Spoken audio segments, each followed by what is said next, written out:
If you're a maintenance supervisor for a commercial property, you've had to deal with everything from leaky faucets to flickering light bulbs. But nothing's worse than that ancient boiler that's lived in the building since the day it was built, 50 years ago. It's enough to make anyone lose their cool. That's where Grainger comes in. With industrial-grade products and dependable fast delivery, Grainger can help with any challenge, from worn-out components to everyday necessities. Call, click Grainger.com, or just stop by. Grainger, for the ones who get it done. The Avengers radio series, a cultural phenomenon in South Africa back in the 1970s. South Africa was a country with no national television service. It wasn't until 1976 that the country would get its first taste of television broadcasts. But before that, radio was the primary medium of entertainment and information for the masses. This was the context when The Avengers, a British spy FI series, made its debut on South African radio and became a cultural phenomenon. The Avengers was a British television series that originally aired from 1961 to 1969. The show revolved around the adventures of John Steed, a suave and sophisticated secret agent, and his various female associates. The series was a unique blend of traditional spy thriller elements with science fiction and fantasy, which set it apart from other shows of its time. While the series was hugely popular in the UK and had also made a significant impact in the American markets, being one of the rare British series given a network transmission slot, it was virtually unknown in South Africa. This was primarily due to the lack of a national television service in the country until 1976. However, as a film series, The Avengers was able to gain some exposure in South Africa through film rentals. But it was the launch of the radio series that truly brought The Avengers to the masses in South Africa. Come and listen at www.myclassicradio.net. One, the white floating soap that's pure as fine castiles, brings you George Burns and Gracie Allen.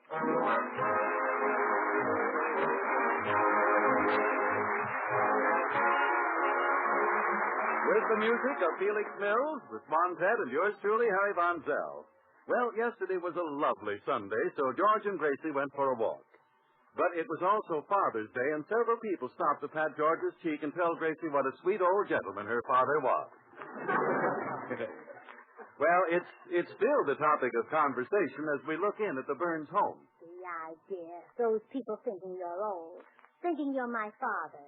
I've never been so mad in all my life. Me too. I can still hear them. How is your sweet old father? Oh, what a charming old father. Tell you, I'm furious. Me too. Since when do you have to be old to be my father? Oh, so that's why you burned up. Not only that, dear. Even if they called you my young father, I wouldn't like it. You're my husband, and I want everyone to know it. Because I love you and I'm proud of you. Thanks, dear. I want everyone to know that I was courted by the youngest, handsomest, most charming, most sought-after star in show business. Thanks. But I married you because I love you. Thanks. Well, certainly you've got a few lines in your face. But maybe that's my fault. Maybe I haven't been a good wife. Oh, sure you have, honey. No, I haven't. I worry you. I'm always running out and buying a new hat without even asking your permission. Oh, well. Oh, Judge, I hereby promise I'll never buy another hat unless you surprise me and ask me to. Okay. All right. I'm just vain, selfish, extravagant, and terrible. Now, honey, I forgive you. Please, don't cry. I'll do anything to keep you from crying. New hat might help. I thought so. Okay, go buy a new hat. Oh, now see, isn't it nicer when you surprise me? That way it doesn't worry you. Yeah, it's much nicer, yes. And that's the way everything's going to be from now on, dear. We're going to concentrate on making you young. Now, the first thing on our campaign will be to buy you some new clothes. Look at that old blue serge thing you're wearing. I guess it is a little shiny. Shiny? If you ever break the seat of your pants, you'll have 7 years bad luck. Okay, I can use a new blue serge. Oh, no more of those conservative old man suits. You're going to the store where Van Johnson and Alan Ladd and Frank Sinatra buy their clothes. And I'm going along to watch. Don't you trust me? What do you have to watch? Van Johnson, Alan Ladd. Frank Sinatra, yes. Well, let's go.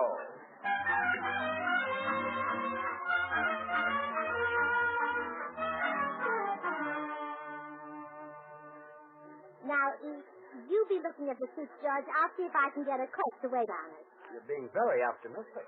Pardon me, madam. Do you wish a clerk? Why, yes. Then allow me to place myself at your complete disposal. I shall be happy to serve you. Take your time in choosing what you want. If you wish to change your mind, feel free to do so. And if you wish to return your purchase, I shall refund your money with a smile. The customer is always right. Well, welcome back to civilian life.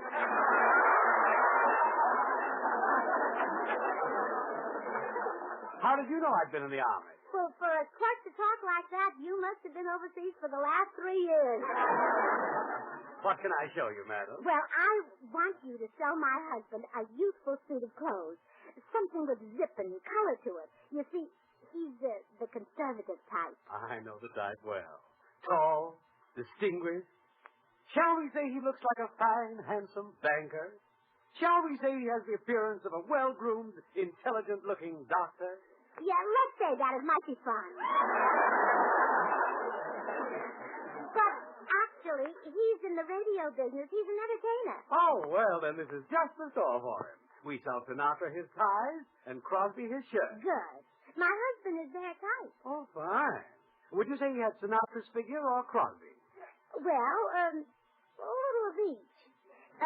From his shoulders to his waist, he's Sinatra's. And from his waist down, he just Crosby's right out of his clothes. Oh, and here comes my husband. Now, remember, we've got to make him think he looks young. Oh, yes, indeed. Young enough to wear young clothes. I understand. Well, Gracie, did you get a clerk? Yes, dear. This gentleman will wait on us. Hello, son.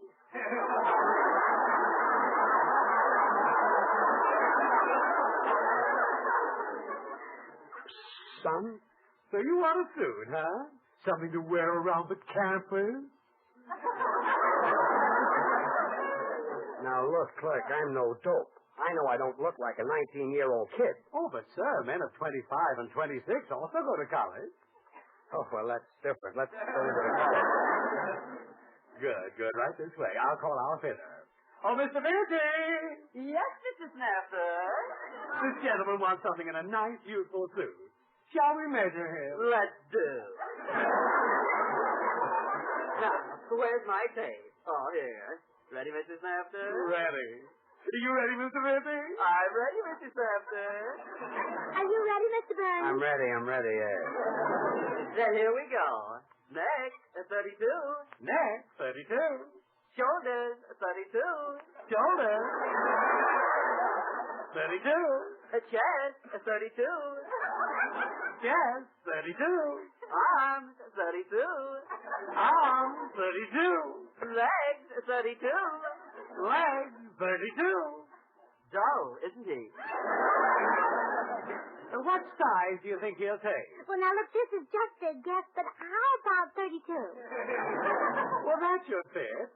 How about this number right here? That thing? Oh, George, it's beautiful. Yellow gabardine with patch pockets and a belt in the back. This is a suit for hepcats and jitterbugs. I wouldn't wear this thing. It's just what you need, George.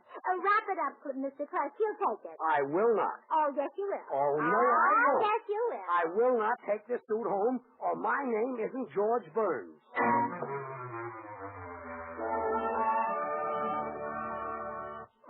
It looks wonderful on you, Henry.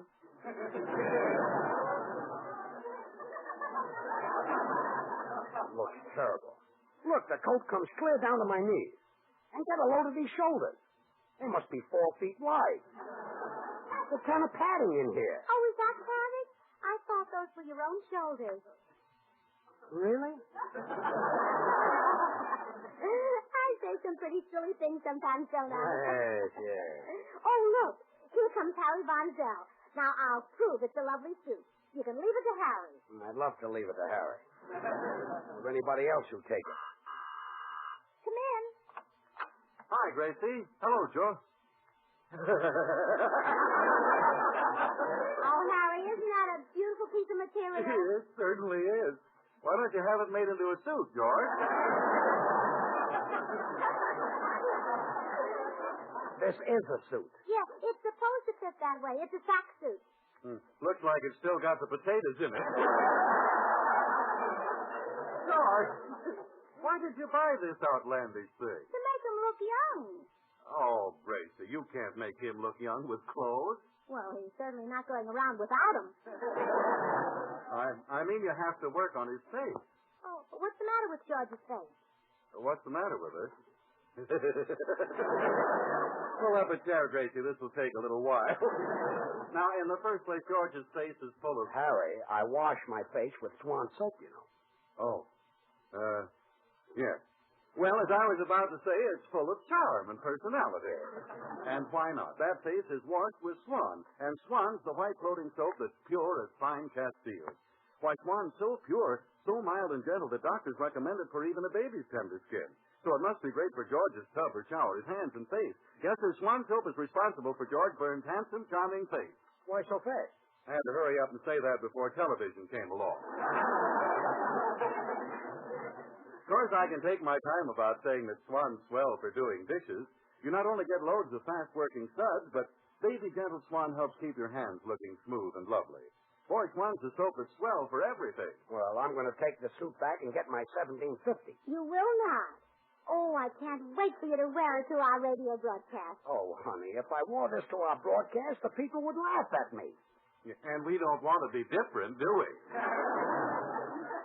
I'm going into the den. Oh, now see what you've done, Harry. You've upset George.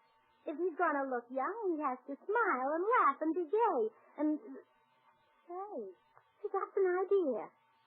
Oh, I heard a marvelous joke at the beauty shop yesterday. I'll go in and tell it to George. George? Yes? What are you laughing at? Oh, I can't help it. It happens every time I think of that story. What story? You mean you haven't heard it? I don't know. How does it go? Well, it seems it was a man. The Black Museum. Horror and mystery based on Scotland Yard's collection, Orson Welles was both host and narrator for stories of horror and mystery based on Scotland Yard's collection of murder weapons and various ordinary objects once associated with historical true crime cases. Walking through the museum, Welles would pause at one of the exhibits, and his description of an artifact served as a device to lead into a wryly narrated dramatized tale of a brutal murder or a vicious crime. In the United States, the series aired on the Mutual Network between January 1st and December 30th, 1952.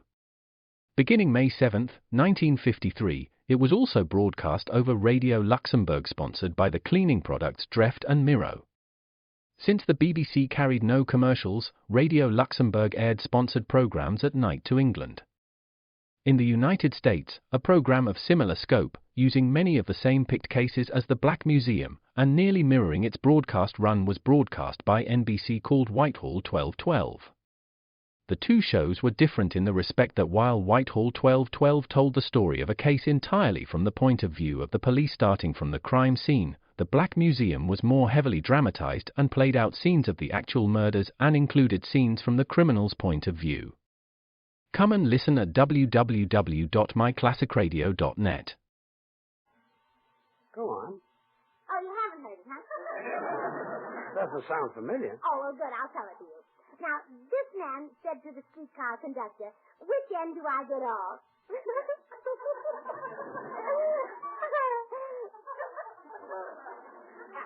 George, just to get it?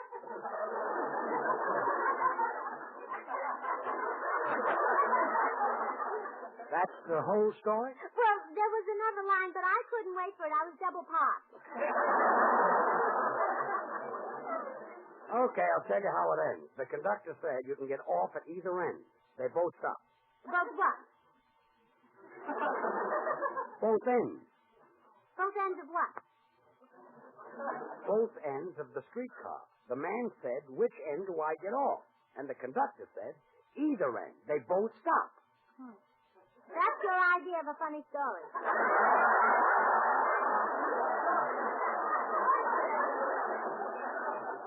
I didn't tell it. You told it. I didn't have that silly finish to it. You didn't have any finish to it. Well, no wonder you can't laugh with that sense of humor. Why do you want me to laugh? Well, because laughter and humor make you young. Now, listen to this riddle. What is it that hasn't got what you think it has, but if it has, how many has it got? Feel younger? I feel younger, yes.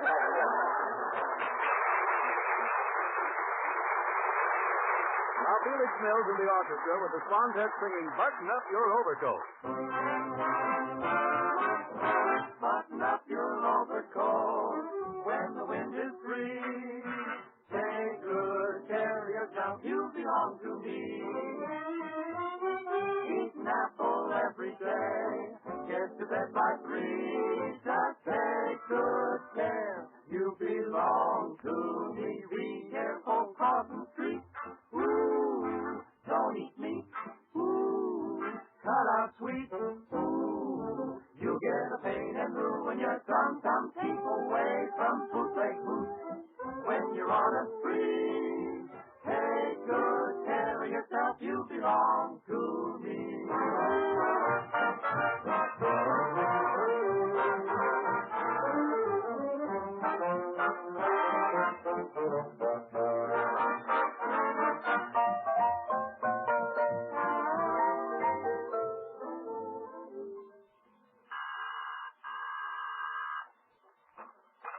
Good afternoon, Mrs. Burns.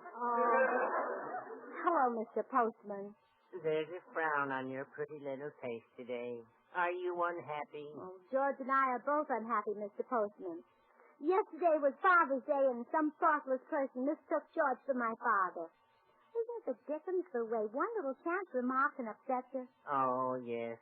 A man once made a remark to my missus and me, and I've been mad at him for 17 years. Oh, my goodness. What did he say to you? I now pronounce you man and wife. Well, I've just got to find some way to make George look younger. How do you manage to keep so young-looking, Mr. Postman? Oh, I go in for athletics, Mrs. Burns. That's what accounts for my glowing skin, my springy step, and the lovely symmetrical lines of my magnificent torso.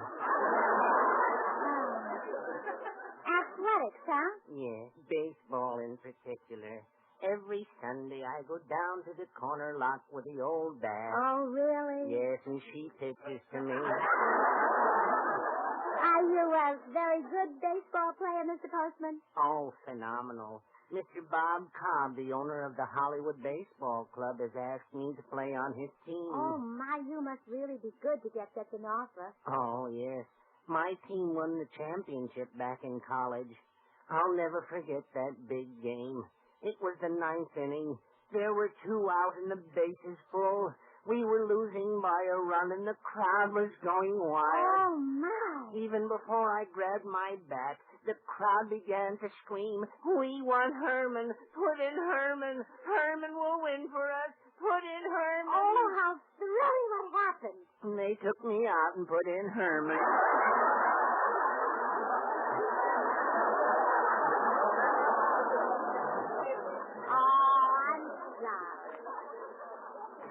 But, Mr. Postman, you give me an idea.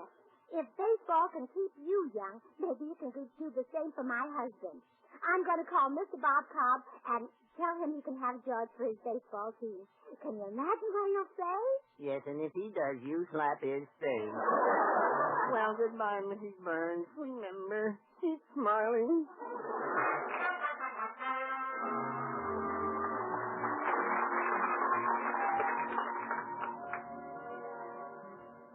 Oh, thanks for coming over, Mr. Cobb. My husband will make a great baseball player for your Hollywood team. Your team does play baseball, doesn't it? Well, there's a little difference of opinion about that. Could I have a look at Mr. Burns? Oh, sure. He's right here in the den. Well, do you think you can use him? I'm afraid not. The men on the Hollywood baseball team like fellas their own age. He's at least 20 years too young for my players. Who is he? Oh, a man I thought might want you to play baseball with his team. Me? Play baseball? Well, darling, I'm trying to think of something that'll make you younger. Some game or exercise Ooh, I got it. Dancing. That's what the young folks do. It is? Well, certainly. Whenever a boy or a girl get together, they dance. Now, suppose a soldier comes home. He hasn't seen his girl for 3 years, so he grabs her in his arms. And they dance? If Mother's there, they do. I see. Oh, I heard about a wonderful dancing school where they teach you the rumba and the conga. Learn those, and you can go dancing. We go dancing now. I dance, don't I? Well, yes, dear, but the bunny hug is out of date. Come in. What's going on, folks? Oh, hello, Harry. I'm trying to talk George into the conga. Oh, it's great. I was in a conga line last night. You see, George, it must be great if you have to stand in line to get it. Now, Harry, maybe George wouldn't be so bashful if you go to dancing school with him, huh? Oh, no, I can't, Gracie. I'm on my way now to the post office. I've got to mail this dime to Swan, Box 1, New York 8, New York, so I can get one of those swell baby pictures the Swan people are offering. It's a big picture in full color and no advertising on it. Just perfect for the children's room or anywhere else in the house. Well, can't you go dancing first? Oh, no, I don't dare, Gracie. Once that conga rhythm gets me, I just forget everything. My hips start swinging and the rest of me can't stop them. Well, the rest of you is out wait. No, I want to send for that Swan picture, Gracie. You should just see it. It shows a lot of laughing little babies playing on a merry-go-round. It makes you happy just to look at it. Everybody ought to send for one. You mean you're afraid of a little simple rhythm like da-da-da-da-da, thump, da-da-da-da-da, thump. Now stop it, Gracie. Don't, will you? Now, I've got to remember. Send in for that picture. Lovely baby picture. Send a dime to Box 1, New York 8, New York. Send a dime to Box 1, New York 8, New York. He will talk our ears off. Got to get him out there. Open up the door, George. I will give him a shot. Gotta get that picture. Can't forget that picture.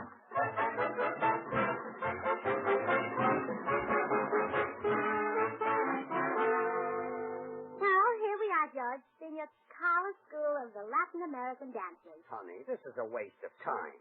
Conga lessons aren't going to make me younger. Oh, sure they will. And it's a simple dance to learn. You take 3 steps, then stop and flip the hips. Yes. And all you have to remember is when you put on the brakes, you leave the motor running. Okay, I'll go in and suffer through it. Good. I'll be back for you later. I'll be out of here in 10 seconds if I'm smart. And I am smart. Ah, here is a new pupil for Lolita to teach. Yeah.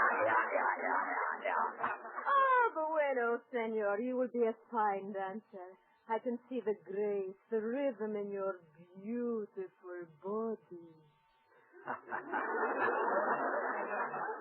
You can?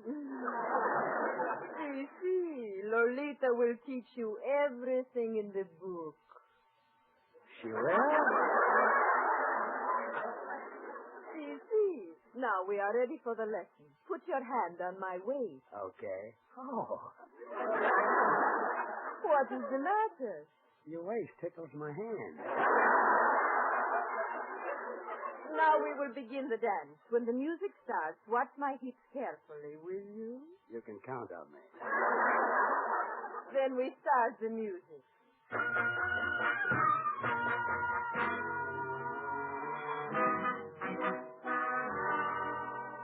Oh, I was right, senor. You are magnificent dancer. Me, Lolita? See. But this time you must hold me even closer. Me, Lolita?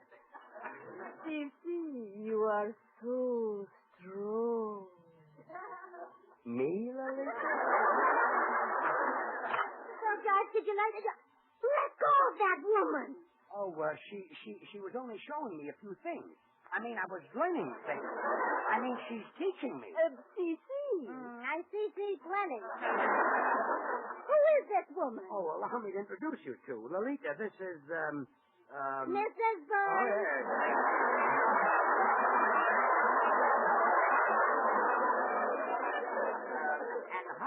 sure had the right idea with these dancing lessons. Every time I dance with Lolita, I feel so young. Well, let's come home, Junior. Oh, senorita, do not be so unfriendly. Remember the good neighbor policy. Yeah, Lolita is South American. See, I am South American from my head to my toes. Well, I don't like my husband's attitude toward Brazil. Come on.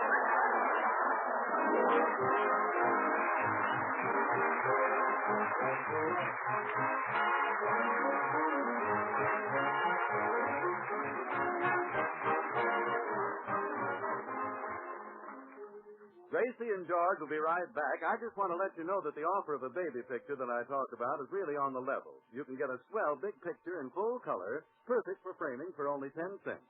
A picture that shows lots of happy, laughing babies really having a great time. Send your 10 cents in coin to Swan, Box 1, New York 8, New York. Swan, Box 1, New York 8, New York. And now here are George and Gracie. So you think I'm not young enough to dance, huh? Move the furniture back. I'll put on this record and show you some real dancing. Oh, George. Now, come here. George, you're holding me so tight. Sure. We're really going to cut a run. You bet. Here we go.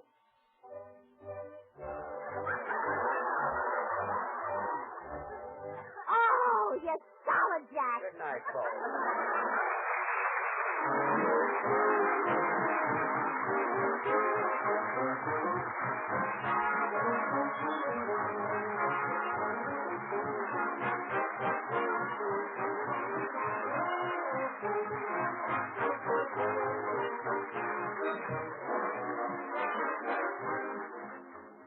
Friends, the makers of Swan, the new white floating soap, join George and Gracie in inviting you to tune in to your Columbia station next Monday at the same time. And may we remind you again to turn in waste fat regularly. It's needed for explosives and life-saving medicines. And don't forget the 2 red points you'll get for every pound. Remember, too, George Burns and Gracie Allen on CBS every Monday night. So until next Monday, this is Harry Von Zell saying, well, I Swan. How about you?